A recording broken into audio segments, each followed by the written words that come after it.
Yo tout le monde, c'est K, j'espère que vous allez bien, moi ça va super. Alors aujourd'hui les gars, on se retrouve pour la critique de Karate Kid Legends et les gars, je suis claqué les frères, il est 10h30 et les gars, je tourne cette vidéo premier degré parce qu'il est hors de question qu'on ne parle pas de ce film.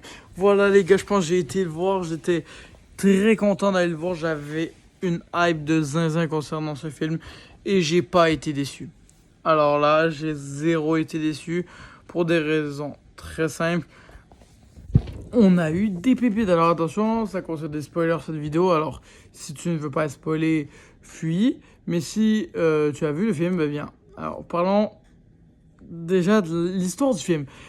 Commençons avec les bases. Est-ce que le film est bon ou pas? Bah il est excellent les frères. Faudrait même pas poser la question. L'histoire du film, elle est incroyable. Et ce que j'aime beaucoup, commençons par l'histoire. Ce qui est différent, c'est que comparé à tous les Karate Kid où tout se ressemble un peu, là, on a tout whipping. On a des personnages qui apparaissent que tu connais même pas, tu douterais même pas qu'ils existeraient, tu vois. Et t'as des scènes, t'as des moments dans l'histoire où tu te dis, hein, t'as des moments tragiques, limite c'est des moments de meurtre, t'es là, what? Mais t'es dans Karate Kid, tu sais, comme t'attends pas à ça. Ou les moments où il y a des combats de rue, mais moi j'étais là comme ça dans le cinéma, genre croyais pas mes yeux. Ce que je voyais, je ne voulais pas l'accepter. Je ne voulais pas accepter ce que je voyais là, c'était une dinguerie. Mais carrément, j'ai surkiffé. Et même le tournoi était tellement différent. On aurait dit vraiment le concept de Sekai Taikai modifié avec le All Valley, c'était fou net. On avait un mélange de kung fu, de karaté incroyable. T'avais des moments, on a même eu un combat entre Daniel Larousseau et Monsieur Han. Je sais pas si on se rend compte de la dinguerie, mais vraiment, moi personnellement, on n'était pas prêt. Personne n'était prêt. Personne n'était prêt. Je l'ai dit, personne n'était prêt. On a carrément l'un des meilleurs films d'il y a bien longtemps. Et franchement, aller voir un Karate Kid au cinéma, c'est... J'ai même pas les mots. J'ai même pas les mots. C'est magique comme moment. Et la fin. I want somebody. Non, les gars, je vais m'arrêter de chanter là. On va commencer à essayer d'arrêter le massacre. Mais si la musique de fin, les gars, les gars, elle était incroyable. On était tous dedans. La victoire, elle était tellement émouvante. I want somebody. Yeah. Non, j'étais heureux pour lui. Il y avait tellement de moments. C'était, je vous jure. C'était vraiment incroyable. Alors à présent, on va parler de... Là, c'est bien, mais on va parler de trucs un peu plus décevants et bien. Bon, premièrement, on est tous contents, je pense, d'avoir revu Johnny Lawrence. Voilà, les gars, même si c'était pour un petit caméo de Johnny, les gars, ça fait toujours plaisir. Carrément, Johnny, c'est le GOAT. Mais, bon, comme je mentionne toujours que Johnny aurait dû apparaître plus. J'aurais aimé voir plus. Mais pareil, je suis content, j'ai vu Johnny, tu vois, c'est mon petit caméo à moi, tu vois. Je suis bien content. Par contre, la scène post-générique, pourquoi tu nous l'as fait après, alors qu'il n'y a même pas eu un seul générique? Explique-moi. Parce que même moi, j'étais embêté, là, j'étais au cinéma. Non, vraiment, les gens qui ont fait le film, ouais, vous avez fumé beaucoup de archinif, là, les gars, vraiment, bref. Je comprends pas, mais on va dire que c'est normal. Et puis, un des trucs que je comprends pas, c'est pourquoi, où est Dre? Où est Dre et Chang? Ils sont où? On les attendait, ils sont pas là, ils sont pas arrivés. Je comprends pas, les frères.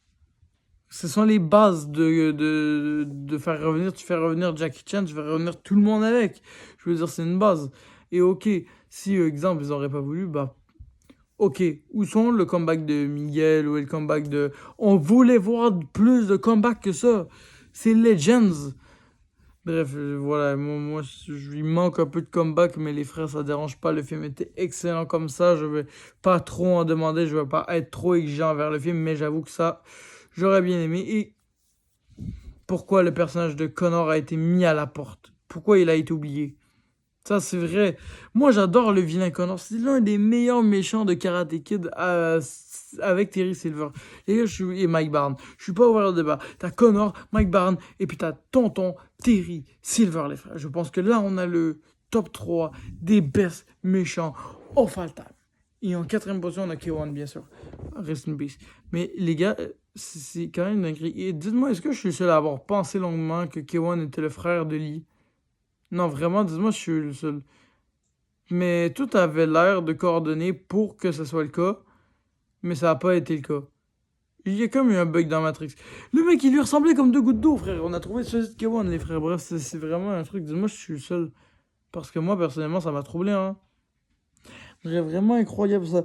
Et d'ailleurs, déjà, ce que je suis content, c'est la backstory de l'explication comment a été fait le Miyagi-Do avec Jackie Chan. Il nous a expliqué ce qu'on savait pas. Parce que oui, on savait que Miyagi avait expliqué comment le Miyagi-Do était né, mais il n'a pas mentionné qu'il avait été entraîné par Monsieur Han. C'était comme... Ah my god, ça je m'y attendais pas les gars en vrai. Bah, je veux dire, on s'y attendait peut-être un peu, mais c'était des théories, tu vois. On se god. Juste, tout était fou. D'ailleurs, un des trucs que j'apprécie beaucoup, c'est les scènes de combat, les scènes de baston, les scènes de baston dans la rue même. C'était comme... Voilà, ça c'était des pépites, franchement. La scène où il se bat contre des criminels, l'armée, c'est comme... J'y aurais jamais cru ça de ma vie, voir ça dans un Karate Kid. Franchement, je pense que c'était vraiment un très bon Karate Kid. Et même les musiques et les thèmes sonores, ils ont fait revenir la vieille musique du Miyagi-Do, tard pour faire revenir les souvenirs. Tu as metté des musiques I want somebody. Non, j'arrêterai. Mais les gars, bah, vous voyez, vous voyez, il est toujours de même là. Vous comprenez? Il y a toujours eu des bonnes musiques, des bons thèmes sonores, même durant le combat, t'avais des musiques d'action. Vraiment, je vous jure, c'était bien, hein, c'était bien.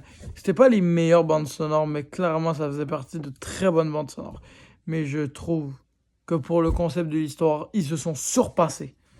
Là, vraiment, le film, c'est là où est-ce qu'on peut mettre un gros point positif sur l'histoire, les personnages, tout ça. C'est clair. Ça vaut le détour. Et moi, les gars, il y a un truc, une petite anecdote vraie avant qu'on quitte la vidéo. Il faut que je vous parle d'un truc, une anecdote qui m'est arrivée quand j'ai été à mon cinéma. Faut savoir que moi, je suis au Canada. Vous voyez, vous savez, tout le monde le sait. Et moi, la plupart de mes films, Karate Kid, je les ai écoutés en français de France. Pourquoi? Pour la simple et unique raison que sur Netflix, c'était comme ça qu'on le mettait, français de France à l'école. Et que quand je les ai écoutés ailleurs, bah, je les ai écoutés sur Netflix. Moi, toutes les Karate Kid, les gars, ceux qui se demandent, j'ai checké ça sur Netflix. Donc, et la série Cobra Kai, Netflix, donc vous l'avez deviné. Quand j'ai tout vu sur Netflix, j'ai tout vu en France, c'est France. Et quand je suis allé à mon cinéma, ça a été doublé en québécois. Je peux vous dire, j'ai jamais été autant troublé sur les voix. Dites-moi, est-ce que je suis seul qui, quand une langue change, est troublé? Moi, j'étais littéralement troublé d'entendre Daniel Larousseau parler québécois. Non, vraiment, les gars, c'est du délire. Tu sais, quand tu t'habitues à la voix d'un personnage, puis que tout d'un coup, il change sa voix sans raison. C'est comme... Ça te trouble, mais à un point, c'est du délire. Bref, dites-moi si vraiment je suis seul. Moi, non, j'ai eu un peu de mal avec ça, mais on s'y habitue, mais c'est comme... Ah... Bref. Sur ce, les gars, voilà ce que je pense de Karate Kid Les Anges. Un film qui a clairement... Il aurait pu faire mieux en termes de surprise, mais en termes d'histoire, a fait banger. A fait l'un des meilleurs Karate Kid de tous les temps. Mais il manque de comeback. Il manque de comeback et il manque de suite. Tu vois, il aurait fallu qu'on tease un truc ensuite. Là, non, là, on nous a arrêté là. Mais it's not grave puisque désormais, on a, comme dirait Johnny, il faut aller manger au Miyagi Point. Ceux qui ont la rêve, vous savez. Donc, allons se prendre une pointe de Miyagi Point et profitons de cette fin de vidéo pour se dire qu'il y en aura d'autres des vidéos sur Karate Kid, vous inquiétez même pas les frères. Et on se retrouve sur une prochaine vidéo. C'était Chaos 113. Salut tout le monde.